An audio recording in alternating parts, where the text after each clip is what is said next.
Hello friends. Last video में हमने gate 2021 के पावर इलेक्ट्रॉनिक्स के क्वेश्चन सॉल्व किए थे। आज हम गेट 2020 के पेपर सॉल्व करते हैं।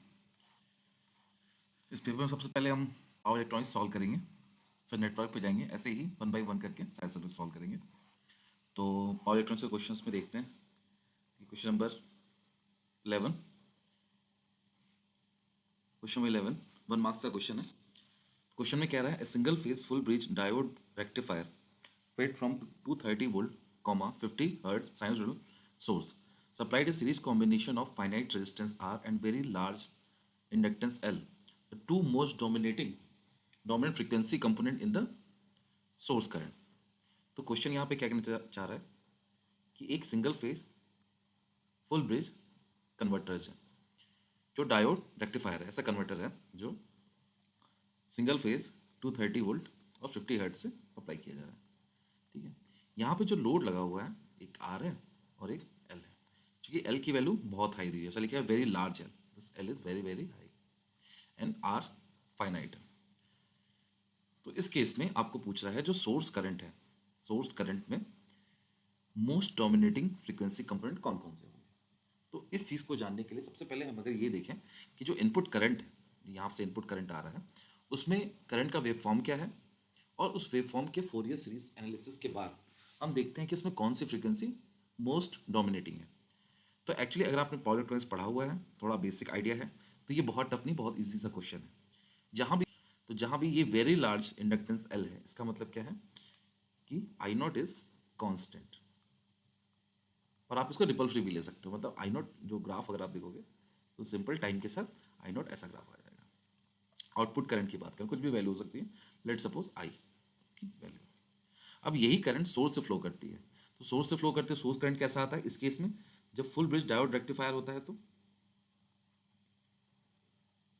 सोर्स करंट कैसा आता है, तो सोर्स करंट इस केस में एक स्क्वायर वेव आता है ऐसा। ठीक है, जिसमें ये टाइम पीरियड टी होता है और ये t/2 होता है। इसकी जो फ्रीक्वेंसी होती है वो कितनी होती है, सोर्स फ्रीक्वेंसी के बराबर। सोर्स फ्रीक्वेंसी कितनी है, 50 hertz. So this is corresponding to frequency 50 hertz. अब आपको ये सोर्स करंट जो आया, इस सोर्स करंट में कौन कौन से कंपोनेंट प्रेजेंट है, तो इसका आप अगर फोरियर सीरीज निकाल लीजिए तो आपका काम हो जाएगा। क्योंकि ये बहुत स्टैंडर्ड एक स्क्वायर वेव है और इसका फोरियर सीरीज आप अगर पावर इलेक्ट्रॉनिक्स पढ़ते हो तो आपको पता ही होता है और बहुत ईजी होता है ये। तो उसको हम फोरियर सीरीज लिखेंगे तो क्या फॉर्मूला आता है, 4 जो भी इसकी पीक वैल्यू कितनी, यहाँ पे आई है तो आई और ये नीचे माइनस आई, तो 4i divide by n pi sine omega, या फिर इसको ऐसे लिखेंगे sine n omega T, sine n omega T summation where n is 1 3 5 7 ऐसे ऑड नंबर। ये किसका वेव फॉर्म हो गया, सोर्स करंट का। अगर आप फोरियर सीरीज करेंगे then you will get this formula. इसका मतलब क्या है, इसमें कौन कौन से फ्रीक्वेंसी प्रेजेंट है। पहली चीज़ तो ये क्या है, एक एम्पलीट्यूड है, मतलब साइनसॉइडल जो भी वेव फॉर्म है उसका एम्पलीट्यूड है। तो ये मैं इसको अगर ए मान लूँ तो A1 sine omega T plus A2 sine 3 omega T. क्योंकि n की वैल्यू 1 हो सकती है, 3 हो सकती है, मतलब बेसिकली आप ये वैल्यूज़ क्या होती है, ऑड होती है। तो n की जगह आप 1 रखेंगे, फिर 3 रखेंगे, फिर 5 रखेंगे, प्लस A5। एक्चुअली यहाँ भी 3 लिख लीजिए, n की वैल्यू यहाँ भी रखेंगे, आप चेंज करेंगे ना, n की वैल्यू को 1 रखा तो इसका कुछ मैग्नीट्यूड आएगा, उसको मैंने A1 बोल दिया। जब n इक्वल टू 3 रखा उसका कुछ मैग्नीट्यूड आएगा, उसको A3 बोल दिया। क्योंकि मैग्नीट्यूड से मतलब नहीं है, यहाँ पे बस ये पूछा कि मोस्ट डोमिनेटिंग फ्रीक्वेंसी कौन से प्रेजेंट, तो फ्रीक्वेंसी देखनी है। तो जो तीसरा इसमें टर्म प्रेजेंट होगा वो क्या होगा, n इक्वल टू 5 पे, तो A5 हो जाएगा और साइन 5 ओमेगा टी। तो इन शॉर्ट अगर इसमें फ्रीक्वेंसी प्रेजेंट देखें तो ये तो हो सकता है ये ओमेगा होगा, या फिर 3 ओमेगा, या फिर 5 ओमेगा। तो ओमेगा की वैल्यू कितनी दी हुई है, ओमेगा बेसिकली आपसे आउटपुट हर्ट्ज में पूछ रहा है, तो इसको आप ऐसे भी लिख सकते हैं, एफ होगा या 3 एफ होगा या फिर 5 एफ होगा। तो it will be like 50 hertz या 3 इंटू 50 दैट इज 150 हर्ट्ज, या फिर 5 इंटू 50 दैट इज 250। तो इस तीनों में ऐसे ही बहुत सारे आते रहेंगे। अगर 7 से मल्टीप्लाई करेंगे 350 हर्ट्ज ऐसे करके फ्रीक्वेंसी टर्म प्रेजेंट करेंगे। डोमिनेटिंग कौन सा होगा, डोमिनेटिंग का मतलब क्या होता है यहाँ तक इसको आपको समझ में, मैं इसको हटाता हूँ यहाँ पे। डोमिनेटिंग का मतलब क्या है, जो आपका IS आया था ना, सोर्स करंट में आपने देखा था कि जो 4I/n पाई होता है, और यहाँ पे साइन n ω t ऐसा रहता है, ठीक है, साइन n ω t। तो यहाँ पे n की वैल्यू को हमने 1 3 5 ऐसा रखा था, ठीक है। मोस्ट डोमिनेटिंग का मतलब क्या है कि जैसे ही आप n की वैल्यू बढ़ती जाएगी, ये जो एम्पलीट्यूड है ना, इस एम्पलीट्यूड पे ध्यान दो, अगर जैसे ही n की वैल्यू को हम बढ़ाते जाएंगे, इसकी टोटल की वैल्यू, इस टोटल की वैल्यू क्या होगी, डिक्रीज करती जाएगी, राइट। तो सबसे डोमिनेटिंग कौन सा, डोमिनेटिंग मतलब फ्रीक्वेंसी के हिसाब से जब लोअर फ्रीक्वेंसी होगा तो इसकी वैल्यू हायर होगी। मतलब जो A1 था, A1 is greater than A3 then greater than A5, इस तरीके से हो गया, ग्रेटर देन A7, या आप n की वैल्यू को रखते हैं तो मोस्ट डोमिनेटिंग फ्रीक्वेंसी कौन सी हुई, एक तो ये हुई, ये हुई, तो आपका आंसर क्या हो जाएगा, 50 एंड 150, क्योंकि उसमें क्या आया था, F 3F 5F, ठीक है। सो 50 and 150 will be the answer, 50 hertz and 3F, that 3 into 50, that is, ये मोस्ट डोमिनेटिंग हुई। ये भी होंगे लेकिन ये डोमिनेटिंग ये नहीं होंगे, ये डोमिनेटिंग फ्रीक्वेंसी, क्योंकि इसका मैग्नीट्यूड इससे कम होगा, राइट। आई होप ये पॉइंट क्लियर हुआ होगा, ठीक है, ठीक है, ये इसका आंसर आपको क्लियर हुआ। आगे चलते हैं। एक क्वेश्चन ये आया था गेट 22 में, लेकिन 20 में ये क्वेश्चन जब पूछा गया था तो this is marks to all, MTA इसको दिया, आप देख सकते हो उसका आंसर मार्क्स टू ऑल किया था, जैसे कि क्वेश्चन नंबर ये जो है, this question number is 12। So question number 12 आप भी देख सकते हो, आंसर भी हमारे पास है, ये पेपर एक्चुअली गेट से ही डाउनलोड किया हुआ, तो आप देख सकते हो 12 इज MTA, 12 को MTA दिया गया। Why, because marks to all, because वो क्वेश्चन जो था वो AC वोल्टेज कंट्रोलर का क्वेश्चन था, और AC वोल्टेज कंट्रोलर गेट के सिलेबस में अभी नहीं है। तो पहले तो उन्होंने दे दिया, बट बाद में इसको बच्चों ने क्लेम किया, और इसको चैलेंज करने के बाद ये फाइनल हुआ कि ये मार्क्स टू ऑल हो जाएगा, क्योंकि ये जो क्वेश्चन है, ये सर्किट जो आपने AC वोल्टेज कंट्रोलर का है, और that is not in GATE syllabus, इस वजह से ये मार्क्स टू ऑल हो गया, ठीक है। तो इसको डिस्कस करने का कोई मतलब नहीं है, पहले ही आते थे क्वेश्चन, बट अभी नहीं आते क्योंकि सिलेबस में ही नहीं है, ओके। तो नेक्स्ट क्वेश्चन ये देखते हैं, एक अच्छा क्वेश्चन था। क्वेश्चन ये था, अ double pulse measurement for inductive load circuit, inductive load दिया हुआ R लोड और L लोड दिया हुआ है, controlled by IGBT switch is carried out, evaluate the reverse recovery characteristic of the diode. एक डायोड है, इसका रिवर्स रिकवरी कैरेक्टरिस्टिक होती है एक चीज, उसको इवेलुएट करने के लिए एक सर्किट है, ठीक है। डी मतलब diode represented approximately linear piecewise plot of the circuit versus time at diode turn off. ये आपको प्लॉट दिया गया है जब डायोड वाई एक्सिस पे क्या है, डायोड करंट यहाँ पे लिखा हुआ है, एंड टाइम ये कब हो रहा है, जब सर्किट में डायोड टर्न ऑफ हो रहा है, at the diode turn of. LPAR is parasitic inductance due to the wiring of circuit and is in the series with diode, the point on which indicated your choice by 1 2 3 4 at which IGBT experience the highest current stress। तो first time जब ये question आप पढ़ोगे तो आपको ये question लगेगा कि क्या है, ये बहुत सारी चीज़ में दी हुई है, आप कैसे रिलेट करोगे, बट ये क्वेश्चन बहुत प्रैक्टिकल क्वेश्चन, ये तो रेडिकल कम है, प्रैक्टिकल ज़्यादा है। तो प्रैक्टिकल से आपने ये सब चीज़ें देखी नहीं होंगी, अब जब भी गेट में क्वेश्चन आते हैं तो वहाँ पे हर चीज़ आइडिया ले लिया जाता है या कुछ चीज़ों को निगलेक्ट कर दिया जाता है, बट ये जब क्वेश्चन पूछा गया उस समय आपके दिमाग में अगर ये प्रैक्टिकल का थोड़ा आइडिया है तो पहली चीज़ आप समझ पाओगे क्वेश्चन कहना क्या चाह रहा है एग्जैक्टली। तो मैं थोड़ा इसके बारे में आपको बताता हूँ कि ये क्वेश्चन क्या कह रहा है। तो पहली चीज़ में ये लिखा हुआ है कि इस डायोड का, ये जो डायोड, कोई भी एक डायोड है ना, कोई भी डायोड या कोई भी स्विच होता है, उसमें रिवर्स रिकवरी कैरेक्टरिस्टिक होता है। इसका मतलब क्या होता है कि अगर ये डायोड ऑन है, इससे करंट फ्लो कर रही है कोई भी करंट, अगर आप इसको ऑफ करने चाहोगे, जब ऑफ करोगे तो इसका मतलब ये नहीं है कि ये तुरंत ऑफ हो जाएगा। पहली बात, ऑफ करने में कुछ टाइम लेगा, और दूसरी चीज़ इसके अंदर रिवर्स रिकवरी होगी। रिवर्स रिकवरी का क्या मतलब होता है, मोटी मोटा आप समझ सकते हो तरीके से कि रिवर्स रिकवरी क्या होती है। कोई भी डायोड होता है ना, तो ये पी एन होता है, और पी एन जंक्शन यहाँ पे बनाता है, मतलब ये प्लस ये माइनस, ये प्लस ये माइनस, ये प्लस ये माइनस, ऐसा करके रहेगा। मतलब इसके जंक्शन पे, इस पॉइंट पे कुछ चार्ज स्टोर होते हैं और इसमें करंट फ्लो कर रहा है। आपको पता है जब फॉरवर्ड बायस में रहेगा तो भी इसके जंक्शन पे कुछ चार्ज स्टोर्ड रहेगा, ठीक है। अब क्या करते हो, जब ये अभी ऑन है पूरी तरीके से और इसमें करंट फ्लो कर रही है, लेकिन आप जब करंट को जीरो करते हो, मतलब ऑफ करने जाते हो, तो क्या होता है, इसके जंक्शन में जो भी चार्ज प्रेजेंट है वो क्या करते हैं, रिकम्बाइन करते हैं और न्यूट्रलाइज करने की कोशिश करते हैं अपने आप को, क्योंकि चार्ज प्रेजेंट पहले से ही जंक्शन में, जो भी चार्ज पड़ना है उसको क्या करते हैं, न्यूट्रलाइज करते हैं और रिकम्बाइन करके एक रिवर्स करंट फ्लो कराते हैं अपने थ्रू, मतलब इस डायोड के थ्रू या कोई भी स्विच होगा उसके थ्रू। ठीक है, नॉर्मली जहां भी पी एन इन्वॉल्व होता है वहां रिवर्स रिकवरी फिनोमिना आता है। ठीक है, तो इसमें भी कुछ ऐसा ही हो रहा है। तो आप अगर ग्राफ ध्यान से देखोगे इसके, तो डायोड करंट कुछ फ्लो कर रही थी, डायोड करंट कुछ ऐसे फ्लो कर रही थी, कुछ पॉजिटिव करंट थी। ठीक है, जिसकी वैल्यू कुछ यहाँ पे दी हुई है, मतलब यहाँ पे दी नहीं है, इसकी जरूरत भी नहीं है, बट कुछ करंट फ्लो कर रही थी। मान ली लेट सपोज ये आई नॉट करंट इस डायोड से फ्लो कर रही है। अब डायोड से अगर करंट फ्लो कर रही है तो आपको पता है ये डायोड से करंट किस डायरेक्शन फ्लो करेगी, इस तरीके से ये करंट ऐसे फ्लो करेगी और इसकी वैल्यू आई नॉट ऐसा फ्लो करेगी। अब ये जब इस पॉइंट पे पहुंचे, इस पॉइंट पे क्या किया गया, इस डायोड को ऑफ करने की कोशिश की गई, लेकिन यहाँ पे ऑफ नहीं हुआ। कुछ प्रैक्टिकल में क्या होता है कि तुरंत ऑफ नहीं होता, तो थोड़ा टाइम लेगा वो ऑफ करने के लिए। वो करंट धीरे धीरे डिक्रीज हुआ, धीरे धीरे डिक्रीज होते होते जब वो जीरो पहुंचा तो करंट ऑफ हो जानी चाहिए, लेकिन वो ऑफ इसलिए नहीं होगी, अगेन बिकॉज ऑफ दिस, उसके अंदर थोड़ा सा चार्ज जंक्शन पे प्रेजेंट है, उसको रिकम्बाइन करना पड़ेगा। रिकम्बाइन करने के लिए वो रिवर्स डायरेक्शन में एक करंट को फ्लो कराती है। ठीक है, और उसके बाद ये जीरो की तरफ टेंड करती है। अब इस पॉइंट के बाद, पॉइंट नंबर 4 के बाद, अब बोल सकते हो कि ये करंट डेफिनेटली जीरो है और स्विच ऑफ हो चुका है, मतलब ये डायोड ऑफ हो चुका है। ठीक है, ये इतना टाइम नहीं होता, ये मतलब ये जो पूरा प्रोसेस होता है रिवर्स रिकवरी टाइम जो होता है ना, जिसको हम TRR बोलते हैं, ये in terms of micro second होता है। ये जो होता है माइक्रो सेकंड में होता है, ये बहुत जल्दी ऑफ हो जाता है, लेकिन फिर भी ये TRR कुछ समय तो लेता ही है और कुछ करंट निगेटिव में भी फ्लो कराता है। ठीक है, तो पूरा ग्राफ ये कह रहा है, क्योंकि ये समझना बहुत जरूरी है, क्योंकि गेट में फर्स्ट टाइम ऐसा कुछ क्वेश्चन पूछा था। तो अगर आपको थोड़ा इसका एनालिसिस करके आप आइडिया आपने बनाया, तो नेक्स्ट कभी भी इसमें कुछ वेरिएशन किया तो आप कर सकते हो, जैसा कि हमेशा हम करते हैं। ठीक है, यहाँ तक आपको क्लियर हुआ होगा। दूसरी चीज इसमें क्या थी जो नई मिली, जो पहले नहीं पूछी जाती थी।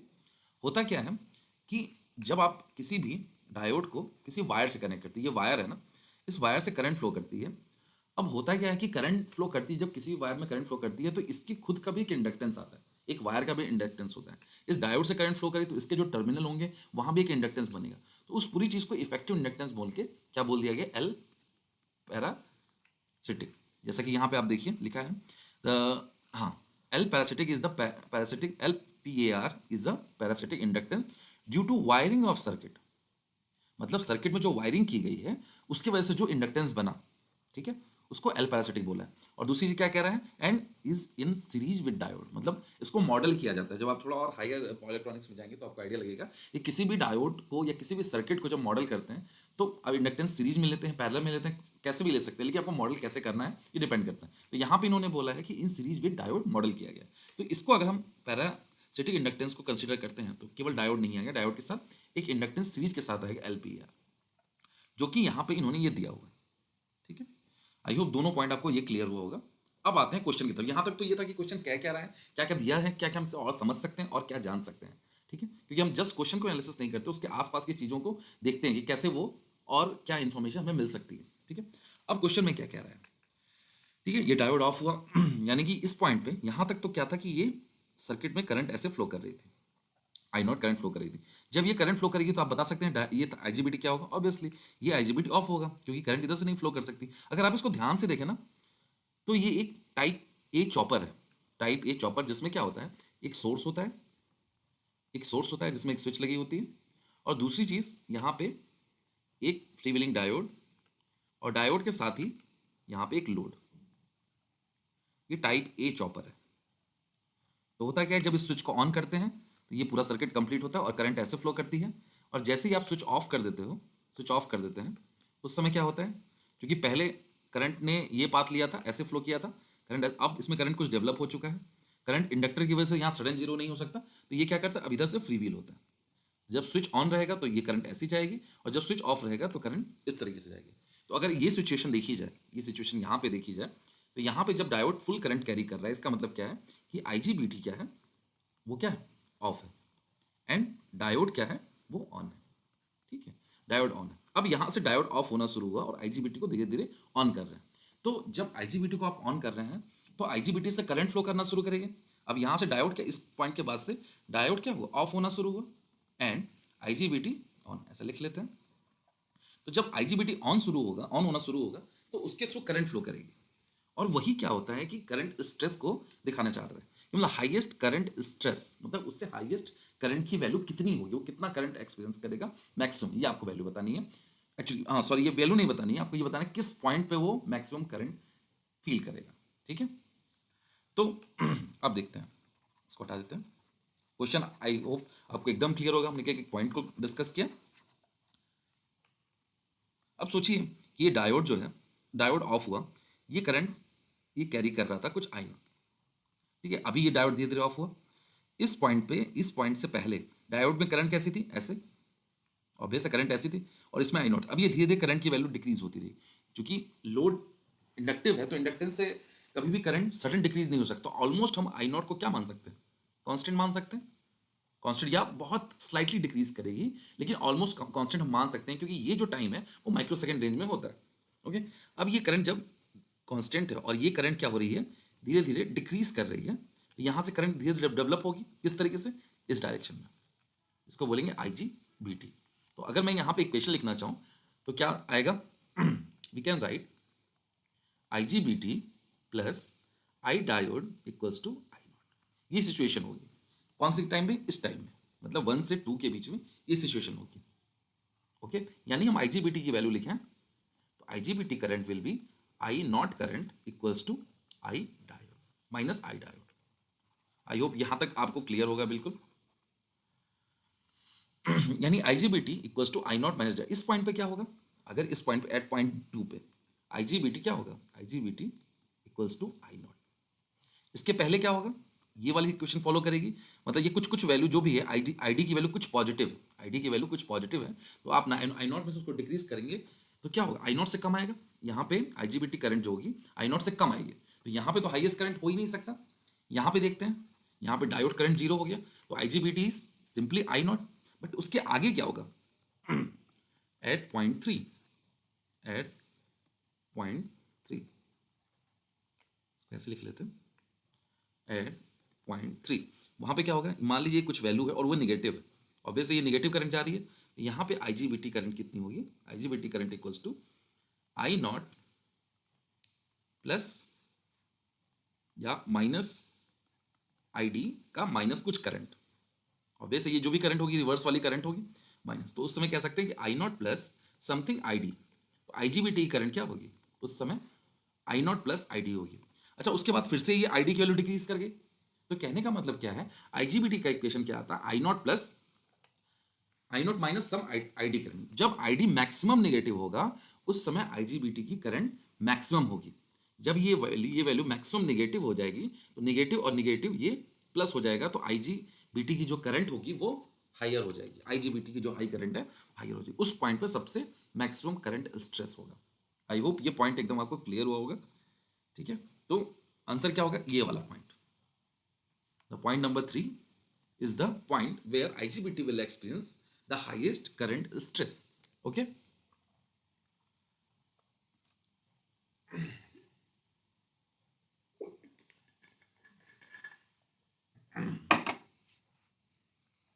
ये गुड क्वेश्चन था एक, मतलब आपको थोड़ा इसमें सोचना पड़ता।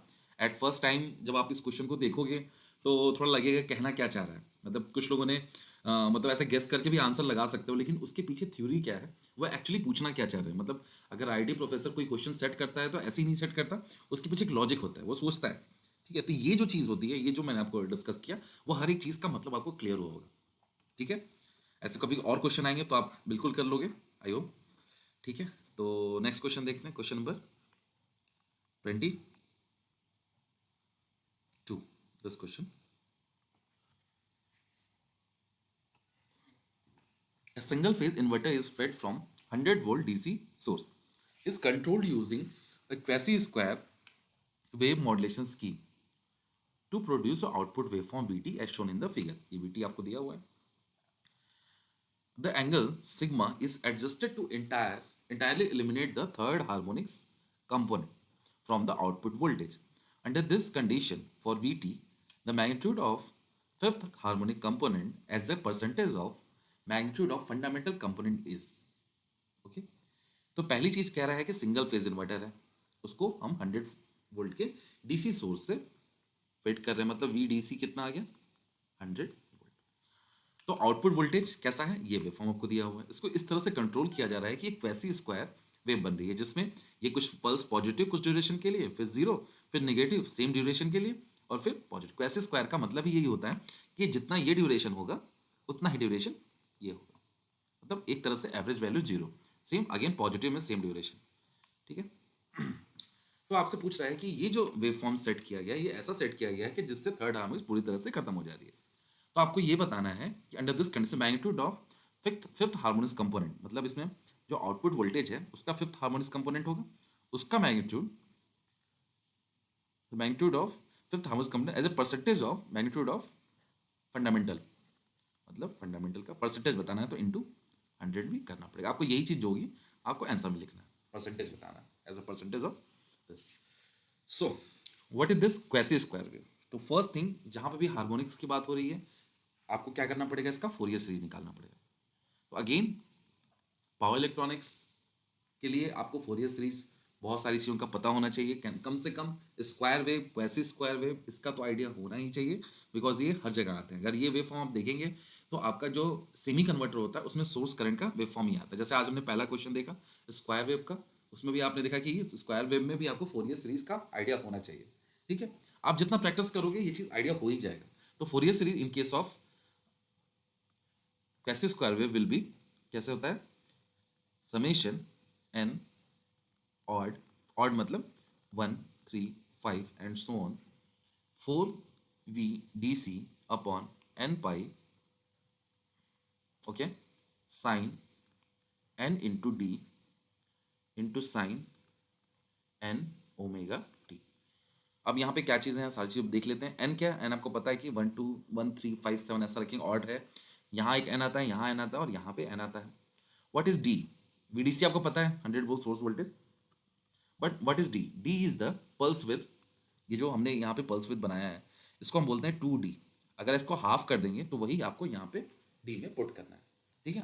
ये पॉइंट क्लियर होगा। पॉजिटिव में जो भी पल्स है, एक्चुअली पॉजिटिव और नेगेटिव जहाँ भी देखेंगे दोनों सेम होता है, पॉजिटिव में जो भी पल्स लेंथ है उसका आप हाफ कर देंगे, that will be the D. तो पल्स लेंथ कितनी होती है 2D, ओके। तो अगर अब इस क्वेश्चन में ये कह रहा है कि थर्ड हार्मोनिक्स इज एलिमिनेटेड, इसका मतलब क्या है कि अगर मैं यहाँ पे थर्ड हार्मोनिक्स का फॉर्मूला लिखूँ तो यहाँ पे n की वैल्यू को 3 रख दूंगा, यानी कि 4 VDC की वैल्यू 100, मतलब 400 divide by 3 pi sine 3D sine 3 omega T. अगर ये वैल्यू 0 है, अगर यहाँ पे ये कह रहा है क्वेश्चन में कि उसको हमने एलिमिनेट कर दिया, इसका मतलब क्या है कि अगर ये 0 है तो इसमें से कोई टर्म 0 होगा। देखिए ये मैग्नीट्यूड है, ये तो 0 नहीं हो सकता। ये साइन का कंपोनेंट जो टाइम के साथ वेरी कर रहा है ये भी 0 नहीं हो सकता। ये एक ऐसा टर्म है जिसकी पॉसिबिलिटी है कि वो 0 कर रहा हो। कैसे? जैसे देख लेते हैं, सपोज ये साइन 3D इक्वल्स टू 0, अगर ये इनमें से कोई भी एक 0 हो गया तो ये 0 हो जाएगा ना। तो साइन 3D को अगर 0 करना है तो आप कैसे कह सकते हो, इसको आप लिख सकते हो साइन पाई 0 का मतलब क्या होता है, साइन पाई 0 होता है, साइन 0 0 होता है, साइन 2 पाई भी 0 होता है। तो अगर आप मिनिमम वैल्यू लो sine pi equals to 0, so यहाँ पे दोनों कंपेयर करो तो डी की वैल्यू कितनी आ जाएगी, पाई बाई 3, ठीक है। तो डी की वैल्यू कितनी आ रही है, पाई बाई 3। यहाँ से पॉइंट क्लियर हुआ। अब आप सोचोगे कि मैंने साइन 2 पाई क्यों नहीं लिया, और वैसे आप साइन 2 पाई भी ले सकते हो, जैसे कि साइन 2 पाई भी ले सकते हो, लेकिन उस केस में डी की वैल्यू कितनी आ जाएगी, 2 pi equals to 3D। So 2 pi equals to 3D मतलब 2 पाई बाई 3, ओके। तो यहाँ तक पॉइंट एकदम क्लियर हुआ ना। लेकिन मैं इसमें ये कहना चाह रहा हूँ कि ये वैलिड नहीं है, this is not valid, because इसकी वैल्यू कितनी है 2 पाई बाई 3। अगर आप जानते हो तो पाई की वैल्यू को 180 रखोगे तो 2 पाई 360, 2 into 180 360 divide by 3 that is 120, 120। यानी कि इसकी वैल्यू इसके हिसाब से जब n इक्वल्स टू, मतलब ये 2 पाई रखता हूँ मैं, ये मतलब इस इक्वेशन को रखता हूँ sine 2 pi equals to sine 3D रखता हूँ, उस केस में d की वैल्यू 2 पाई बाई 3 आ जाती है। 2 पाई बाई 3 का मतलब 120, 120 का मतलब इस 2D की लेंथ कितनी हो गई 240। तो क्या ये वैलिड है? आप ही देखो, ये पाई है, ये पाई का मतलब 180। तो इसकी जो भी लेंथ 2D जो होना चाहिए, जो 2D होना चाहिए that must be less than 180 degree, मतलब इससे तो कम ही होना चाहिए ना, वरना ये इसके बाहर नहीं चला जाएगा। तो हमेशा जब भी 2D आप लिखते हो तो उसकी वैल्यू पाई से कम ही होनी चाहिए। अगर वो नहीं है तो वो वैलिड नहीं होगा, जैसा कि यहाँ पे देखो। लेकिन ये वैलिड है वाई, क्योंकि डी की वैल्यू पाई बाई 3 मतलब 60 डिग्री। 60 डिग्री का मतलब कितना हो गया, 2D किया तो 120। देखो ये 120, 120 का मतलब 180 से कम, मतलब दिस वन इज वैलिड। तो यहाँ पे अगर डी की वैल्यू पल्स लेंथ अगर मैं 2D यानी कि 200 120 रखता हूँ, 60 इंटू 2 दैट इज 120, 120 हम सेट करते हैं, तो उस केस में third harmonics will be eliminated. ठीक है, यहाँ तक पॉइंट क्लियर हुआ होगा कैसे किया। यानी कि हमें एक चीज़ पता चल गई, डी की वैल्यू कितनी है, 2 पाई बाई 3। यहाँ से हम लिखेंगे D equals to pi by 3। Okay, now जब D equals to pi by 3 है तो इस यहाँ से हमें VO5 एंड VO1 निकालने में भी दिक्कत नहीं होगी। बस यहाँ 5 में क्या रख देंगे, VO5 में n की वैल्यू 5 रखें, तो n की वैल्यू 5 रखें तो कितनी होगी, 400 divide by 5 pi sine 5 pi by 3। और VO1 में 400 divide by pi sine n की वैल्यू 1, तो पाई बाई 3। चूंकि हमें मैग्नीट्यूड चाहिए तो साइन का मैंने टर्म नहीं लिया, केवल मैग्नीट्यूड लिया हुआ है, तो ये मैग्नीट्यूड आ गया आपका। अगर मैग्नीट्यूड मैं लेता हूँ तो इसका मैग्नीट्यूड, दिस मैग्नीट्यूड, और दोनों का रेशियो ले लेना है, then divide into 100, multiply into 100। Okay, आप कैलकुलेट करेंगे, यू विल गेट दिस कि VO5 divide by VO1 magnitude will be 1/5। Okay, 1/5, तो इसका मतलब कितना हो गया, 1/5 इंटू 100। सिंपल कैलकुलेशन आप कर सकते हो, 20%, तो इसका आंसर कितना आ जाएगा, 20। ओके, ये पॉइंट, इस टाइप के क्वेश्चन गेट में पहले भी कई बार आ चुके हैं, तो अगर आपको इसका आइडिया नहीं है तो बिल्कुल आप इसको बहुत अच्छे तरीके से देखिए, क्योंकि इसका बिल्कुल आ सकता है। और कंसेप्ट काफ़ी टफ नहीं है, मतलब बहुत इजी जैसा है, बट आपको ये समझना पड़ेगा कि इसके जो टर्म्स हैं, जैसे कि ये आपने यहाँ पे डी को कैसे मैनिपुलेट किया कि डी की वैल्यू को हम कभी भी 2D जो हो सकता है कि हमेशा क्या होगा, 180 से कम होगा, ये पॉइंट। तो आप इसको रटेंगे नहीं, इसको समझेंगे कि ये 2D कैसे, ये कम हम क्यों कम ले रहे हैं, रीज़न क्या है। इसमें जो पूरी चीज़ में जो दिमाग में रटने वाली चीज़ है वो केवल ये फॉर्मूला है। किसी तरीके से ये फॉर्मूले को दिमाग में रखिए, ये फॉर्मूला ही आपको चीज़ें ईजी बनाएगा। अगर सोचो ये फॉर्मूला आपके पास नहीं होता तो ये क्वेश्चन करने में बहुत टाइम लगता। ठीक है, आप ये एक नंबर का क्वेश्चन होगा या 2 नंबर का क्वेश्चन होगा, लेकिन एक क्वेश्चन आपको करने में कितना टाइम लग जाएगा। ठीक है, तो अगर आपको फॉर्मूला याद होना चाहिए, बिल्कुल। ठीक है, तो आप इसको याद कर लेंगे, क्योंकि आप प्रैक्टिस कितनी कर लोगे ना, उससे भी याद हो जाएगा, इसमें कोई बहुत प्रॉब्लम नहीं होगी। ठीक है, तो एक अच्छा क्वेश्चन ये भी था। इस क्वेश्चन को और भी तरीके से किया जा सकता है, लेकिन वो आप, आई होप ये क्वेश्चन क्लियर हुआ होगा आपको। और ऐसे क्वेश्चन और भी गेट में आए हुए हैं, तो आई थिंक आप उसको देखो, और मैं इसको डिस्कस करूंगा अभी आगे लेक्चर्स में। बट अभी हम गेट 2020 का सीरीज़ देख रहे हैं, तो हम उसके क्वेश्चन सॉल्व करेंगे। ठीक है, ऐसे ही मैं 1 बाय 1 सारे ईयर के सिलेबस के जो भी हमारे आए हुए हैं गेट के क्वेश्चन, उसको हम सॉल्व करेंगे। ऐसे ही हम गेट के 2020 के लाए, अभी 2019 के लाएंगे, फिर 2018 के, ऐसे हम सीरीज लाते रहेंगे, ताकि आप एक जगह ही आपको सारी चीज़ें मिल जाए। जब आपको कोई प्रीवियस ईयर क्वेश्चन का सॉल्यूशन चाहिए, तो आप पावर इलेक्ट्रॉनिक्स का चाहिए या पावर इलेक्ट्रॉनिक्स का चाहिए या नेटवर्क का चाहिए, तो आप जो भी आपको सॉल्यूशन चाहिए, आप just go to the channel, and उसमें जो भी प्लेलिस्ट है आप उसमें देख सकते हो कि ये नेटवर्क थ्योरी का है, अच्छा ये 2019 का है या 2014 का है, तो आप उस पर क्लिक करेंगे और जितने भी आपके उस साल क्वेश्चन आए हुए हैं, आपको तुरंत एक ही जगह सोल्यूशन मिल जाएगा। ठीक है, तो आगे चलते हैं। तो ये क्वेश्चन पूछा हुआ है, अगेन एक ब्यूटीफुल क्वेश्चन है ये, question number 50। In the DC DC converter circuit in a DC DC converter circuit shown, switch Q is switched at a frequency 10 kilohertz with the duty ratio is 0.6. All component of the circuit are ideal and the initial current is 0. Inductor से initial current 0. The energy stored in the inductor in millijoule at the end of 10 complete switching cycle. Okay. Okay. तो question क्या कह रहा है, ऐसा एक circuit है जिसपे 50 वोल्ट यहाँ पे लगा हुआ है और 50 वोल्ट यहाँ पे लगा हुआ है, यहाँ पे पॉजिटिव ऊपर है, वहाँ नेगेटिव ऊपर है, और एक स्विच है, जो अभी कोई भी स्विच हो, मतलब अभी यहाँ पे मॉसफेट जैसा स्विच बनाया हुआ है, बट कोई भी स्विच हो, अभी स्विच से हमें ज़्यादा मतलब नहीं है, स्विच कैसे ऑपरेट कर रहा है और ड्यूटी साइकिल क्या है, फ्रीक्वेंसी क्या है, दैट इज इंपॉर्टेंट। तो पॉइंट ये है कि इसका ड्यूटी साइकिल 0.6 है, 0.6, और फ्रीक्वेंसी कितनी है, तो duty cycle is 0.6 and frequency is 10 kilo. तो सबसे पहले हम ये निकाल लेते हैं कि ये स्विच कितने टाइम तक ऑन रहता है। इसका मतलब T on and T of, तो टी ऑन कितना होगा, D into T, and T क्या है, 1/f, so 0.6 into 1/10 kilohertz, so this will be 0.6 into 100 microsecond, we can say, no, 100 microsecond, so this is 60 microsecond, and t of, similarly, t of equals to 40 micro second. ये simple क्या हो जाएगा, total time period कितना है 100 micro second, 1/10 kilo hertz को अगर आप time में कन्वर्ट करोगे तो आपका 100 माइक्रो सेकेंड आ जाएगा। तो टी ऑन कितना है 60 micro second and T of is 40 micro second. ठीक है, यहाँ तक पॉइंट क्लियर हो। अब देखते हैं कि सर्किट चला के सर्किट कैसे चलती है, इसमें क्या है। इंडक्टर्स की वैल्यू दी हुई 10 मिली हेनरी। अब सबसे फर्स्ट ऑपरेशन, जैसे अब इसका अगर वेव फॉर्म बना के हम देखें कि वेव फॉर्म में कैसे आएगा ये,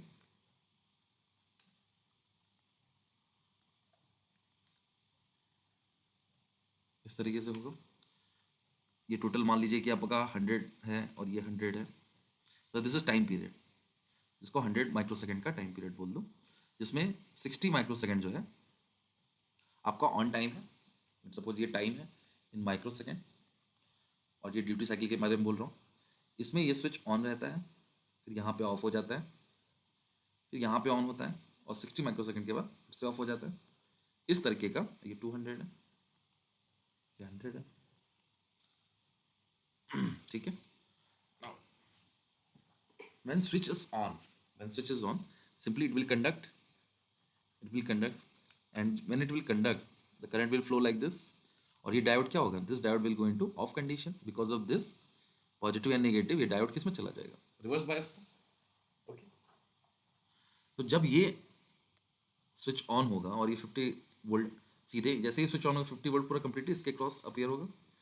सो what will the current, we can write ना like V equals to L di by dt, L di by dt, so V dt equals to L di। अब यहाँ पे क्या है कि जो वोल्टेज लग रहा है, ये वोल्टेज इंडक्टर के क्रॉस है, वो कैसा है, कांस्टेंट वैल्यू है, एक कांस्टेंट है। So simply we can say V come outside and T is the time and L, और di क्या है, कोई भी टाइम है, टाइम के साथ एक करंट है। So current will be like V by L into T, इस तरीके से आ जाएगा। करंट का इक्वेशन आपको किसी भी इंडक्टर में जब एक कांस्टेंट वोल्टेज सोर्स आप अप्लाई करते हो उस केस में करंट का equation V by L into T आ जाएगा, मतलब एक लीनियर इक्वेशन, बट उसका स्लोप क्या है V बाई एल। तो अगर यहाँ पे आप करंट प्लॉट करो यहाँ पे, सो व्हाट विल द करंट जब तक स्विच ऑन है और जब तक स्विच ऑफ है, हम ये देख इससे हम एनालाइज करने की कोशिश करेंगे। So this will be the current of inductor. अभी मैं आई एल करंट की बात कर रहा हूँ जो इंडक्टर में फ्लो कर रही है। यहाँ से करंट राइज करेगा इस तरीके से, जीरो से इस तरीके से राइज करेगा। ओके, एंड इसमें यहाँ पे अगर मैं बोलूँ 60 माइक्रो सेकेंड बाद इसकी वैल्यू कितनी होगी, वी, तो वैल्यूज पुट कर देते हैं। वी की वैल्यू कितनी है 50 डिवाइड बाई 10 मिली, और टाइम यहाँ पे कितना है टी ऑन कितना आ जाएगा 60 माइक्रो।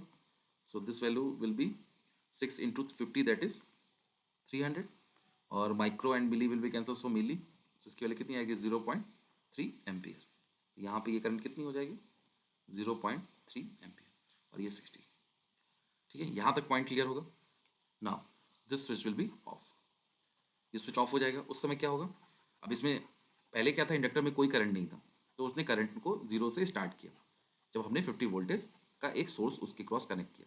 लेकिन अभी क्या है, इसके थ्रू एक करंट डेवलप हो चुका है जिसकी वैल्यू कितनी है 0.3 एम्पियर। अब जब ये करंट ओपन हो चुका, ये करंट डेवलप हो चुका और ये स्विच ओपन है, तो ये करंट तो इधर से नहीं जाएगी, और चूंकि इंडक्टर से सडन करंट जीरो नहीं हो सकता, तो ये करंट किधर से जाएगी, that will follow this path. Okay, जब भी ये पाथ फॉलो होगा उस समय क्या होगा, डायोड विल बी ऑन और ये शॉर्ट सर्किट हो जाएगा। जब डायोड शॉर्ट सर्किट हो जाएगा तो VL जो होगा, इंडक्टर के क्रॉस वोल्टेज होगा, दैट विल बी, VL जो होगा we can say VL will be -50 volt. So current की इक्वेशन यहाँ पे क्या आएगी, करंट की इक्वेशन आएगी V by L and T, जैसे पहले ही आई थी, लेकिन सम कांस्टेंट भी ऐड हो जाएगा बिकॉज इनिशियल स्टेट भी आएगा ना। Okay, so we can write V की वैल्यू -50 डिवाइड बाई एल। अगर आपको ये पॉइंट क्लियर नहीं हो तो मैं फिर से इसको कर सकता हूँ, जैसे कि आप फिर से शुरू से ही देख लीजिए, अगर आपको यहाँ पे डाउट हो रहा है कैसे मैंने A लिख दिया, what is A। So again we will write V by L into D T equals to D I. अब दोनों साइड अगर इंटीग्रेट करेंगे तो at T equals to zero, हम यहाँ पहले ने क्या लिया था, जीरो लिया था, लेकिन अभी क्या है, यहाँ पे ये करंट कुछ जीरो नहीं है, उसकी वैल्यू को मैंने A माना है। ठीक है, किसी टाइम टी पे करंट क्या है I और फंक्शन ऑफ टाइम, मतलब कुछ किसी टाइम टी पे करंट आई टी।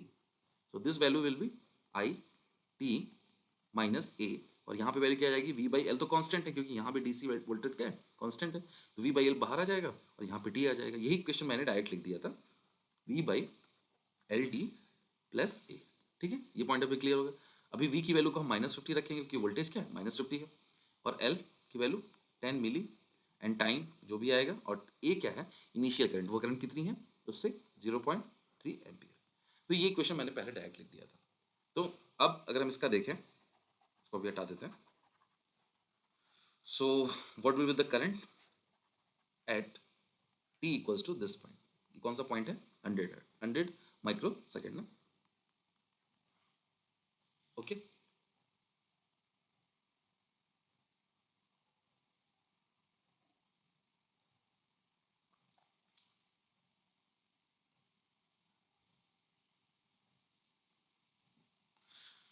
ठीक है, ओके। तो इस पॉइंट पर भी देख लेते हैं कि हमारा करंट क्या होगा।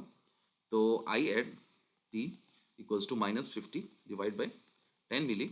अब चूंकि यहाँ से स्टार्ट किया था हमने इक्वेशन लिखना, तो यहाँ से ये इक्वेशन क्या आएगी, इस ये ड्यूरेशन क्या होगा, 100 minus 40, 100 minus 60 that is 40, so 40 micro into, so this value will be 200 micro या milli, so this value 0.2 plus 0.3 equals to 0.1 ampere. इस पॉइंट पे करंट अगर डिक्रीज होगा कहाँ पहुँचेगा, 0.1 तक, ऐसा आएगा। समझ में आई बात। एक साइकिल में ये 100 में है, एक साइकिल में ये 0.3 इंक्रीज किया और फिर उसके बाद ये डिक्रीज करके किस वैल्यू पे पहुंच गया, this value is simply 0.1। Now अब फिर से ये स्विच ऑन होगा, क्योंकि हमसे इस क्वेश्चन में पूछा गया है कि आप ये बताइए कि इंडक्टर की एनर्जी कितनी होगी 10 साइकिल के बाद। तो किसी भी सर्किट में अगर आप एनर्जी निकाल रहे हो, किसी भी इंडक्टर है उसके थ्रू आप अगर एनर्जी निकालने जाते हो, तो एनर्जी का फॉर्मूला क्या होता है, हाफ एल आई स्क्वायर। अब इसमें इस आई की वैल्यू क्या होती है, ये क्या होता है आई, क्या ये आरएमएस होता है, क्या ये आई एवरेज होता है, या ये इंस्टेंटेनियस वैल्यू होती है, क्या होता है ये। तो अगर आप उसका फॉर्मूला देखोगे, डेरिवेशन देखोगे, उसमें मैं नहीं जाता हूँ, डिराइव भी कर सकता हूँ जब हम साइड नेटवर्क में जाएंगे तो वो देखेंगे। लेकिन ये जो वैल्यू होती है ना आरएमएस होती है ना एवरेज होती है, ये इंस्टेंटेनियस वैल्यू होती है। इसका मतलब क्या है कि जब आपका 10 साइकिल कंप्लीट हो जाए, 10 साइकिल कंप्लीट हो जाए, उस समय करंट की क्या वैल्यू है इस इंडक्टर के थ्रू, आपको वही वैल्यू फाइंड आउट करनी है और उसका स्क्वायर करके इंडक्टेंस जिससे मल्टीप्लाई करके डिवाइड कर देना, डिवाइड बाई 2 कर देना, तो आपकी एनर्जी निकल जाएगी। तो एक चीज़ बहुत अच्छे से जानने वाली चीज़ है, ये बहुत लोग कंफ्यूज होता है, ये करंट क्या है, आरएमएस एवरेज नहीं, दिस इज इंस्टेंटेनियस वैल्यू। यानी कि आपको 10 साइकिल जो कंप्लीट होगी उस समय इंडक्टर की वैल्यू निकली है। जैसा कि अभी फर्स्ट साइकिल में आपने निकाला कि जैसे ही फर्स्ट साइकिल यहाँ पे कंप्लीट हुआ, इस समय इंडक्टर की करंट की वैल्यू कितनी है, 0.1। अगर आपसे ऐसा कुछ पूछता क्वेश्चन में कि वन टाइम के बाद, मतलब वन साइकिल के बाद इंडक्टर की एनर्जी कितनी है, तो half L I square, half into inductance की value that is 10 milli henry into 0.1 square कर देते हैं। लेकिन नहीं 10 पूछा है, इसका मतलब क्या है कि अभी आपको साइकिल चलाना है, मतलब आगे देखना है कैसे आएगा। तो आगे देखने के लिए अगर आपने फर्स्ट में बहुत कायदे से देखा है तो आपको आइडिया लग जाएगा कि अभी जैसे ही फिर ये जो जो फिर से ये स्विच ऑन होगा, जैसे ही स्विच ऑन होगा, जब भी स्विच ऑन होगा तो इंडक्टर के क्रॉस जो वोल्टेज आएगा वो कितना आएगा, सीधे 50 वोल्ट। और इंडक्टर से फिर जो करंट राइज करेगी, करंट का इक्वेशन आएगा V by L into T, something constant A नहीं होगा, कुछ भी होगा, मतलब कुछ इनिशियल वैल्यू होगी जो चेंज होती रहेगी। जैसे यहाँ पे इनिशियल वैल्यू कितनी है, 0.1, पहले कितनी थी, 0.3, आगे चल के कुछ और भी हो सकती है, बट इनिशियल वैल्यू से वो इस चीज़ से हमेशा इंक्रीज करेगा, जो भी इनिशियल वैल्यू आएगी उससे हमेशा इस क्वांटिटी से इंक्रीज करेगा। क्योंकि देखिए वोल्टेज फिक्स है, इंडक्टेंस फिक्स है, और पॉइंट ये है कि जो टी है वो टी ऑन भी फिक्स है एंड टी ऑफ भी फिक्स है, यानी ये ड्यूरेशन हर साइकिल में ये ड्यूरेशन फिक्स है दोनों में, राइट, किसी में भी टी ऑन भी फिक्स है, टी ऑफ भी फिक्स है। तो ये करंट कितना इंक्रीज कराएगी, जैसे कि अब इसको, यानी ये वैल्यू कितनी आती है टी ऑन के लिए ये वैल्यू कितनी आती है, जैसा कि हमने देखा टी ऑन में कितनी आती है, 0.3 एम्पियर। जैसा कि ये देखा ना, जीरो से ये राइज किया, सो इसने जो इंक्रीज कराया करंट में वो कितना करा, net change of current is 0.3 ampere. वैसे ही ड्यूरिंग टी ऑफ, जब हमारा minus V L by T of हो गया, उस समय करंट कितना हो रहा है, current is decrease by, net value कितनी है 0.1 हो गई, तो डिक्रीज कितने से किया, 0.2 से एम्पियर से डिक्रीज किया। इससे ये इंक्रीज कर रहा है हर साइकिल में, वैसे ये डिक्रीज कर रहा है। बात समझ में आई कि अगर मैं यहाँ से करंट का फिर से ग्राफ बनाऊँ तो आप देखिए यहाँ से फिर से ये राइज करेगा, और राइज करके कितनी वाली पहुँचेगी, ये नेट जो इसमें चेंज होगा ना, ये जो नेट चेंज होगा दैट इज 0.3, तो ये वैल्यू कितनी हो जाएगी, 0.1 थी और 0.3 इंक्रीज कर गई, तो ये वैल्यू कितनी होगी, 0.4।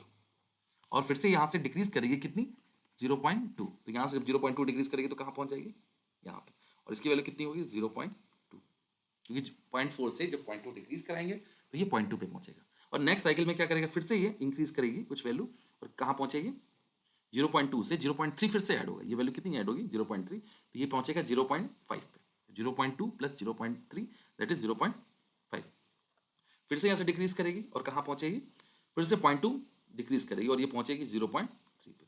तो आप देखिए कि फर्स्ट साइकिल में ये वैल्यू कितनी थी 0.1, सेकंड साइकिल में कितनी थी, फर्स्ट साइकिल में 0.1, सेकंड साइकिल में 0.2, थर्ड साइकिल में 0.3, ऐसे ही 10th साइकिल में वैल्यू कितनी होगी 0.1 मतलब इंटू 10, सिंपल 0.1 इंटू 10, इसका करंट कितना होगा 1 ampere at 10th cycle, at 10th cycle the current through inductor will be 1 ampere. I hope ये पॉइंट क्लियर हुआ होगा बिल्कुल तरीके से आपको, क्योंकि जो इंक्रीज डिक्रीज है आपको यही चीज़ यहाँ समझनी थी कि इंक्रीज और डिक्रीज कितना कर रहा है, उसके बेसिस पे आपको डिसाइड करना है कि नेट वैल्यू कितनी होगी।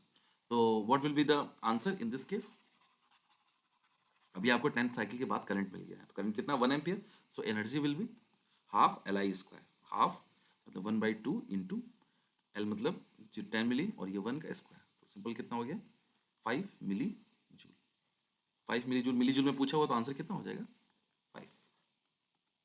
ठीक है, एक अच्छा क्वेश्चन था जहाँ पे आपको बेसिक कंसेप्ट अप्लाई करना था, एक इंडक्टर के अक्रॉस वोल्टेज अगर कोई डीसी दिया है तो वेरिएशन कैसा होगा, और उसके बाद फिर डीसी निगेटिव दिया तो फिर वेरिएशन कैसा होगा। तो अगर ये मैं पूरी तरह से एक साइकिल प्लॉट करूँ, यहाँ से ही प्लॉट करूँ अगर, तो ये सर्किट में जो करंट फ्लो कर रहा है इंडक्टर के through that will be something like this, कि यहाँ से राइज किया फिर डिक्रीज किया फिर राइज किया फिर डिक्रीज किया फिर राइज किया, ऐसा कुछ करंट आएगा, समझ पा रहे हैं। तो ये कुछ 10th साइकिल में तो कुछ ऐसा होगा कि धीरे धीरे करंट बढ़ती जा रही है, और जब ये सर्किट को आप बहुत टाइम तक छोड़ देंगे तो करंट इसमें जो इंडक्टर करंट होगी ये बहुत ज़्यादा हो जाएगी, that is tends to infinity, और ये इंडक्टर जल जाएगा, दिस इज अनस्टेबल सर्किट। अगर आपको चॉपर थोड़ा सा आइडिया हो तो चॉपर में यही चीज़ होती है कि जब भी इंडक्टर करंट की वैल्यू हर साइकिल में बढ़ती जाती है तो वो अनस्टेबल ऑपरेशन होता है। तो इन्होंने मतलब आपको जानबूझ के एक जो अनस्टेबल ऑपरेशन के बारे में पूछा ही है कि कितना ये करंट होगा। ठीक है, पॉइंट यहाँ पे ये आता कि अगर ये वोल्टेज, ये दोनों वोल्टेज अलग अलग होते हैं तो शायद और अच्छा क्वेश्चन होता है, या थोड़ा और थोड़ा सा मतलब अच्छा क्या होता है, सिंपल सा क्वेश्चन, उसमें मैथमेटिक्स थोड़ा और लगती। जैसे मैं बोलूँ कि अगर ये आपका 50 है और यहाँ पे अगर मैंने 25 दे दूँ, ये 25 दे दूँ, तो इसका मतलब क्या हुआ, इसका मतलब ये हुआ कि सिंपल आप सोचो कि अभी 50 है तो ये तो 0.3 बढ़ेगा ही करंट, यहाँ से करंट कितनी बढ़ी थी 0.3 तो बढ़ेगी, लेकिन अभी ये जो करंट डिक्रीज होती थी, जैसे हमने लिखा था ना V/L इंटू टी ऑन, इसकी वैल्यू हमने कितनी आई थी 0.3 इंक्रीज कर रही थी, और ऐसे डिक्रीज कर रही थी V/L माइनस टी ऑफ, इतने में डिक्रीज कर रही थी करंट, तो ये डिक्रीज कितनी कर रही थी 0.2 से डिक्रीज कर रही थी, क्योंकि ये दोनों वोल्टेज सेम था उस केस में। अभी क्या वोल्टेज आधा हो गया ना, तो करंट भी डिक्रीज आधा हो गया है ना, तो अभी 0.1 ही डिक्रीज होगा बजाय 0.2 के, तो 0.1 डिक्रीज हो तो ये यहीं पे रह जाएगी, मतलब इसकी वैल्यू कितनी 0.2 हो जाएगी, ऐसे ये बढ़ता जाएगा। तो उस समय 10 साइकिल के बाद मतलब हर एक साइकिल में नेट करंट इंक्रीज कितना हो रहा है 0.2, एंड 10 साइकिल के बाद ये 2 एम्पियर हो जाएगा, इंटू 10 कर देंगे। ठीक है, लेकिन इसी तरीके से ये 50 के बजाय अगर आप इसको डबल कर दीजिए, इसको डबल कर दीजिए 50 की जगह make it 100, so what will the value, current rise करेगी कितनी 0.3, लेकिन अब देखो जो इंक्रीज कर रही थी 0.3 करंट एम्पियर, ये इंक्रीज कर रही थी कब, जब V/L इंटू टी ऑन लगाया था। अभी आपने क्या कर दिया -V/L टी ऑफ है, ये कितना डिक्रीज कर रहा था 0.2 डिक्रीज कर रहा था, अभी वोल्टेज आपने डबल कर दिया तो ये डिक्रीज भी डबल करेगा ना, 0.4 तक डिक्रीज करना चाहिए, इसका मतलब ये है कि ये कुछ डिक्रीज करना चाहिए ऐसा, यहाँ तक, यहाँ तक डिक्रीज करना चाहिए, लेकिन यहाँ तक क्या डिक्रीज कर पाएगा, क्या ये करंट, ये इंडक्टर करंट है, क्या ये करंट इस तरह से मतलब डिक्रीज का मतलब क्या हुआ कि ये जो नेट वैल्यू इतनी होनी चाहिए दैट इज 0.4, मतलब 0.3 पहले से था, आपने 0.4 घटा दिया तो नेट वैल्यू कितनी है -0.1, तो क्या ऐसा ऑपरेशन हो सकता है, आप बताइए खुद। ये सिचुएशन कब की है, जब स्विच ऑफ है, स्विच ऑफ है मतलब करंट ऐसे फ्लो कर रही है और यहाँ से इस डायोड के थ्रू फ्लो कर रही है, तो क्या आप बता सकते हैं ये डायोड, ये करंट जो नेगेटिव जा रही है, क्या डायोड ये नेगेटिव करंट अलाउ करेगा, कभी नहीं अलाउ करेगा, ये कभी ऑपरेशन नेगेटिव में नहीं जाएगा, यहाँ से ये करंट जीरो हो जाएगी इस तरीके से टी टाइम पे, और फिर से जब इसको करंट जब स्विच मिलेगा पॉजिटिव वाला, फिर से ये ऑन होगा, फिर से जीरो हो जाएगी, तो ये आपका कौन सा ऑपरेशन होगा, उस ऑपरेशन को बहुत अच्छे से जानते हैं, इसका नाम है discontinuous mode of converters, DC to DC converter का डिसकंटिन्यूअस मोड। इस केस में इसका आंसर क्या आएगा जीरो, 0 मिली जूल। सिंपल इसका आंसर होगा 0 मिली जूल, क्योंकि इंडक्टर अपनी पूरी एनर्जी यहाँ पे लूज कर दे रहा है, यहाँ पे उसकी पूरी एनर्जी लॉस हो जा रही है ना। चार्ज तो यहाँ से हो रहा है, यहाँ तक तो चार्ज हो रहा है, लेकिन यहाँ पे लॉस करने के बाद वो जीरो रह रहा है, क्योंकि उसके पास फिर से ये जो सोर्स है, ये स्विच के थ्रू ये सोर्स फिर से उसको ऑन नहीं कर रहा। तो सिंपल ऐसा केस हो रहा है, तो ये डिसकंटिन्यूअस मोड में ऑपरेट कर रहा है। ठीक है, तो डिसकंटिन्यूअस मोड अगर आपका हो गया तो इसका मतलब क्या है, इसकी एनर्जी जीरो हो जाएगी, क्योंकि उसमें कोई भी मतलब स्विच के एंड में, मतलब लाइक स्विचिंग साइकिल जो आपकी 10 साइकिल कंप्लीट होगी, उसके एंड में कभी भी उसके पास करंट रहेगा नहीं। करंट नहीं रहेगा तो हाफ एल आई स्क्वायर से एनर्जी जीरो हो जाएगी। ठीक है, तो बाकी 2-3 क्वेश्चन और बचे होंगे। तो ठीक है, आपको ये पॉइंट क्लियर होंगे। आई थिंक हमने इसको काफ़ी वेरिएशन करके देख लिया, एक एक चीज़ की देख ली। तो नेक्स्ट क्वेश्चन देखते हैं। नेक्स्ट क्वेश्चन में क्या कह रहा है, single phase fully controlled thyristor rectifier fed a load comprising a 10 ohm resistance in series with very large inductance. The rectifier is fed from a 230 volt sinusoidal source through a cable which have the negligible resistance, and total inductance is this if the thyristor is triggered at alpha equals to this and the commutation overlap angle in degree. Okay, so ये question कैसा है, effect of source inductance topic का है। Effect of source inductance मतलब आपका source inductance अगर picture में आ जाता है तो क्या आपको आउटपुट में करंट में क्या डिफरेंस देखने को मिलता है, ये चीज़ आपको अगर नॉलेज है तो ये क्वेश्चन आपके लिए आसान है। ओके, ठीक है, ऐसे क्वेश्चंस को करने के लिए आपको क्या है कि ये इफेक्ट ऑफ सोर्स इंडक्टेंस के जो बेसिक्स फॉर्मूले हैं आपको वो एकदम दिमाग में होना चाहिए। आप क्या कर लिया करो ऐसे क्वेश्चंस को के लिए, आप एक टेबल ही बना लो, लाइक सिंगल फेस के लिए, 3 फेस के लिए। अगर वो हाफ वेव है तो क्या फॉर्मूला लगेगा, अगर वो हाफ वेव रेक्टिफायर है और फुल वेव रेक्टिफायर, रेक्टिफायर या कंट्रोल कन्वर्टर थाइरिस्टर बेस जो भी, इसके दोनों के लिए। ठीक है, इसका एक डॉक्यूमेंट है एक्चुअली, आप देख सकते हो, वो स्टैनफोर्ड का, गूगल पे आपको मिल ही जाएगा। स्टैनफोर्ड का उन्होंने एक नोट्स बनाया हुआ है, तो उसमें जितने भी कन्वर्टर्स हैं उसके लिए दोनों फॉर्मूले दिए हैं। दोनों फॉर्मूले का मतलब आई नॉट के बारे में और वी आउटपुट एवरेज के बारे में, ये 2 फॉर्मूले होते हैं। बाकी इसी दोनों फॉर्मूले का प्ले होता है। जैसे कि अगर मैं इसकी बात करूं, जैसे सिंगल फेस का भी आगे भी हम देखेंगे ही कि आई नॉट की वैल्यू जैसे आती है वो कितनी आती है, V M L divide by 2 omega L S cos alpha minus cos alpha plus में। इसका डेरिवेशन भी सिंपल है, बट आई प्रेफर कि आप उसको थोड़ा सा चीज़ें कर लो रिवाइज। जैसे हाफ वेव कन्वर्टर में अगर आप चाहते हो तो ये 2 नहीं आएगा, फुल वेव में जाओगे तो सिंपली 2 आ जाएगा। अगर ये वैलिड किसके लिए होता है, सिंगल फेस 3 फेस के लिए वैलिड है, सिंगल फेस के लिए वैलिड है, दोनों के लिए वैलिड, लेकिन दोनों का क्या होना चाहिए, फुल वेव कन्वर्टर होना चाहिए या फुल वेव रेक्टिफायर होना चाहिए। अगर ये फुल वेव रेक्टिफायर है तो अल्फा इक्वल्स टू क्या हो जाएगा, 0, क्योंकि डायोड के लिए हो गया। अगर कोई डायोड है उसके लिए अल्फा, जस्ट अल्फा पुट कर दो 0। तो ये फॉर्मूला अगर आप याद कर लेते हो तो ये कितनी चीज़ों के लिए हो गया, एक फुल वेव कन्वर्टर्स के लिए होगा, 3 फेस का हो, सिंगल फेस का हो या फिर फुल वेव रेक्टिफायर हो, सबके लिए ये फॉर्मूला वैलिड है। एक बहुत ही सिंपल चीज़ है, राइट। दूसरी चीज़ वी आउटपुट के बारे में, वी आउटपुट क्या होता है, वी आउटपुट का एवरेज फॉर्मूला। तो पहली चीज़ वी आउटपुट एवरेज वो आप निकालो जो विदाउट एल एस है, this is for without L S. ये फॉर्मूला आपको पता होगा, नॉर्मली पता होता है कि अगर विदाउट सोर्स इंडक्टेंस ना हो, आइडियल कंडीशन हो जो हम लोग नॉर्मली पढ़ते हैं, तो उस केस में इफ एवरेज का फॉर्मूला कैसे आता है। और जब सोर्स इंडक्टेंस आ गया तो आप क्या इसमें से क्या माइनस करोगे, basically N F L S I naught, ये चीज़ माइनस करोगे। अब इसका मतलब समझ लो, आई नॉट क्या है, लोड करंट, एल एस क्या है, source inductance, F is the frequency of operation, जो इनपुट आप दे रहे हो वो 50 हर्ट्ज है, 60 हर्ट्ज है, नॉर्मली 50 हर्ट्ज रहती है इंडिया में। And what is this N, ये एन वो है कि नंबर ऑफ स्विचेस कितने हैं। जैसे मैं बात करूं, अगर आपका single phase full wave rectifier है, फुल वेव रेक्टिफायर है, तो उस केस में क्या होगा, फुल वेव रेक्टिफायर या फुल वेव कन्वर्टर, थाइरिस्टर या कन्वर्टर, तो उसके लिए फुल वेव में 4 स्विचेस लगते हैं, तो एन इक्वल्स टू 4 हो जाएगा, सिंपल। जैसे अगर 3 फेस की बात करूं तो फुल वेव रेक्टिफायर हो या फुल वेव कन्वर्टर हो, दोनों में क्या लगेगा, एन इक्वल्स टू 6 लग जाएगा।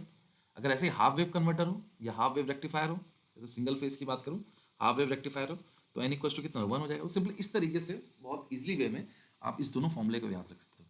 ठीक है, तो आप इसको करोगे और इसका एप्लीकेशन भी हम देखते ही हैं इस क्वेश्चन में। तो आई होप ये पॉइंट क्लियर होगा। आइए क्वेश्चन की तरफ बढ़ते हैं। ठीक है, तो इस क्वेश्चन में क्या कह रहा है, तो पिक्टोरियल फॉर्म में अगर बनाऊं तो एक single phase diode bridge rectifier है, थाइरिस्टर रेक्टिफायर है, सॉरी थाइरिस्टर रेक्टिफायर है, जो एक लोड सेकेंडरी रेजिस्टेंस है और एक इंडक्टेंस है। ठीक है, ये सिंगल फेज सोर्स है और ये 230 volt 50 hertz.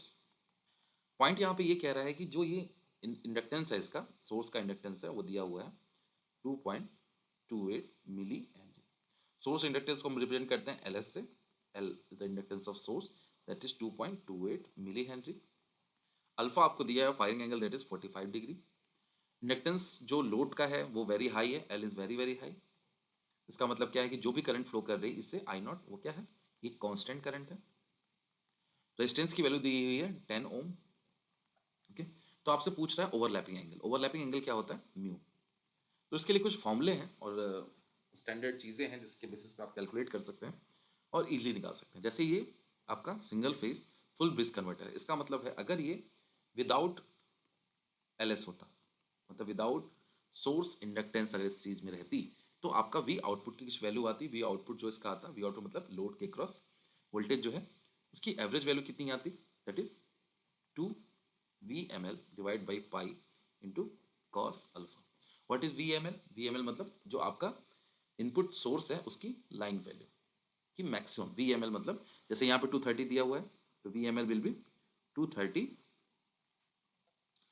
Into root two, क्योंकि 230 क्या होता है, एक RMS वैल्यू होती है, तो 230 root two. Okay, so when without L S, अब विथ एल एस फॉर्मूला क्या आता है, with L S output voltage का जो फॉर्मूला आता है उसकी एवरेज वैल्यू कितनी होती है। पहली चीज़ जो विदाउट एल एस का फॉर्मूला है आप वो डायरेक्ट लिख दीजिए पहले, कॉस अल्फा, और इसमें से माइनस क्या करेंगे, minus 4FLS into I naught. ये फॉर्मूला आता है 4FLS आई नॉट। ओके, सो अगर इस फॉर्मूले को आप कंप्यूट करेंगे तो यहाँ पे वैल्यू आएगी V not average equals to 2 into 230 root two divide by pi into cos 45 minus 4 into what is F is 50 hertz, 50 into L S की value 2.28 milli henry into I naught is what, I naught is not given in the circuit, I naught आपको पता नहीं है तो I not का आई not variable रख सकते हैं। ओके, यहाँ तक पॉइंट बिल्कुल क्लियर है आपको, ठीक है। इसको आप सिंप्लीफाई करके लिख सकते हैं। पॉइंट इज दैट कि आपको निकालना क्या है, आपको क्वेश्चन में ये निकालना है कि जो आउटपुट में, पॉइंट इज दैट आपको निकालना ये है कि commutation overlap angle. Overlap angle निकालने के लिए म्यू का जो फॉर्मूला, इसमें कहीं म्यू नहीं आ रहा है, तो म्यू का फॉर्मूला जो होता है इसमें दो फॉर्मूले बेसिकली यूज होते हैं। एक तो हमने ये फॉर्मूला देखा, ठीक है, यहाँ तक क्लियर हो, वी आउटपुट एवरेज आप ही लिख लेंगे, ये आई नॉट के टर्म में आ जाएगा and you will get the thing. But point यहाँ पे आई नॉट एक वेरिएबल है और वी नॉट भी एक वेरिएबल है, तो आपको यहाँ पे दूसरा वाला भी फॉर्मूला यूज करना पड़ेगा जो सोर्स इंडक्टेंस के लिए होता है। तो सोर्स इंडक्टेंस दूसरा फॉर्मूला क्या है, आई नॉट के टर्म में आता है, that is VML divide by 2 omega L S into cos alpha minus cos alpha plus mu, क्या आता है, ठीक है। ये दोनों फॉर्मूले स्टैंडर्ड फॉर्मूला है, आप किसी भी स्टैंडर्ड बुक से देख सकते हो, ठीक है। इसमें कोई ज़्यादा बड़ी चीज़ नहीं है, बस आपको दो तीन फॉर्मूले इसमें याद रखने हैं और उसको अप्लाई करने आना चाहिए। अगर वो अप्लाई करने आ रहा है तो आप चीज़ों को कर ले जाओगे, अदरवाइज वो डिफिकल्टी करेगी। तो यहाँ पे दो इक्वेशन मिले, अब आई नॉट के टर्म में हमें चीज़ें पता है और यहाँ पे म्यू के टर्म में पता, तो हमें ये दोनों इक्वेशन को सॉल्व करके we will get the answer. But point is that we not average और कुछ हम निकाल सकते हैं यहाँ से, तो आप एक चीज़ और देखिए, यहाँ पे आपको बेसिक अप्लाई करना है। बेसिक अप्लाई करके आप देखो यहाँ पे क्या कहना चाह रहा हूँ मैं, कि आउटपुट एवरेज वोल्टेज जो है V output average equals to I naught into R होगा। वाई? बिकॉज VL एवरेज, यहाँ पे जो इंडक्टेंस के क्रॉस एवरेज वैल्यू आएगी वो क्या आएगी, इंडक्टेंस की एवरेज वैल्यू क्या होती है, that is zero, right. VL average लिखते भी हो तो आप जीरो आ जाएगी, लास्ट वाले लेक्चर्स में मैंने बताया होगा पावर पॉइंट्स के। तो वी नॉट एवरेज क्या होता है, I naught into R. So simply इसको आप क्या लिख सकते हो, आई नॉट इंटू आर। थोड़ा इसको सॉल्व कर लें, ये फॉर्मूले में है तो न्यूमेरिकल वैल्यूज को हटा के इसको फाइनली आंसर लिखते हैं इसका, 230 into 2 into root two divide by pi into 45 cos. So this value is 146.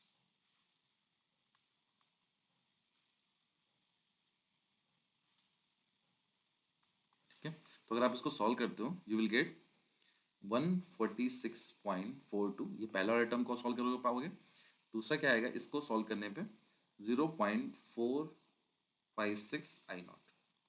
So this value will be I naught into R equals to 146.42 minus 0.456 I naught. So अगर हम further solve करते हैं तो I naught will be common, और R की value कितनी है 10 plus 0.456 equals to 146.42, ये वैल्यू आ जाएगी।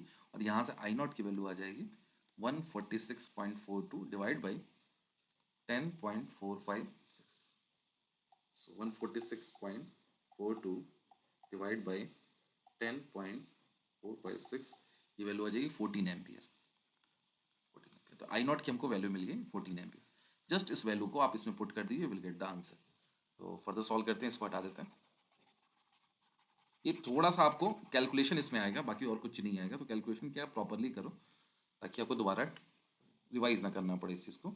तो V M L is 230√2 divide by 2 into omega L S. Omega L S कितना है? Omega is 2 pi F into L S is 2.28 milli into sum this cos alpha that is 45 cos 45 that is 1/√2 minus cos 45 plus mu. तो ये थोड़ा लंबा है but इसको solve करेंगे। कैसे सॉल्व करेंगे? तो सॉल्व करते हैं 230 into root two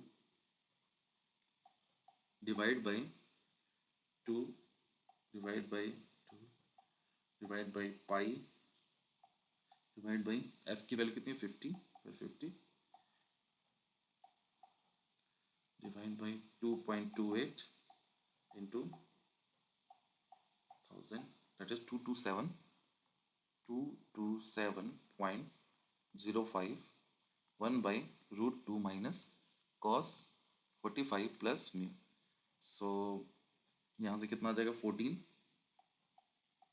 divide by 2.27 मतलब 227.05। सो इसकी वैल्यू आ रही है 0.0616 ओके इक्वल्स टू 1/√2 माइनस cos alpha plus mu. So cos alpha plus mu will be, that value is 0.707 minus 0.616.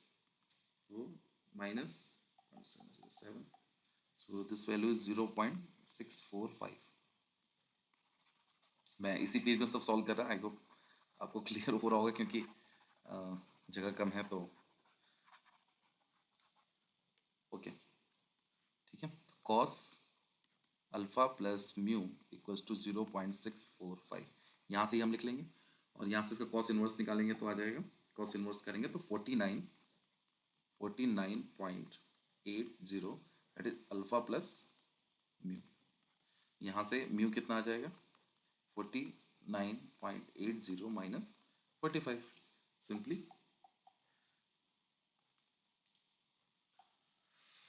49.80 minus 45 that is 4.8 degree. ठीक है, तो यहाँ पे अल्फा की वैल्यू कितनी आ जाएगी 4.8 डिग्री। आई होप ये पॉइंट क्लियर हुआ होगा आपको।